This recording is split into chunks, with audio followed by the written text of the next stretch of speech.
Hi guys, yung journey ko na 72 hours fast, bali 3 days fast. Ako yun ha, huwag niyong tularan unless kaya niyo.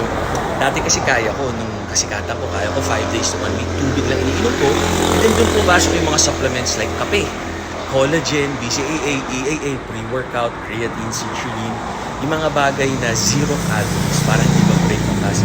Tatry ko kung kaya ko, di ko sure kung kaya ko. Kung nagtataka kayo, bakit? Kasi may 6-pack naman ako, 14% body fat. Pero may event, kailangan gwapo tayo na maganda yung katawan. So, tatry kong ibaba to 10% kung kaya. Yun yung fastest way, na healthiest way. As long as kaya mo, pag di mo kaya, kumain ka. So, wish me luck and babalita ko kayo. Yun, tama kayo, mali ako ng doctor. Do what's true, happy, healthy, and know your value. May mga tao kasi na kino-compare nila yung presyo mo sa presyo niya, sa presyo ko, ganun. Diba? Alamin niyo yung value. Don't compare yourself to others. Be the best version.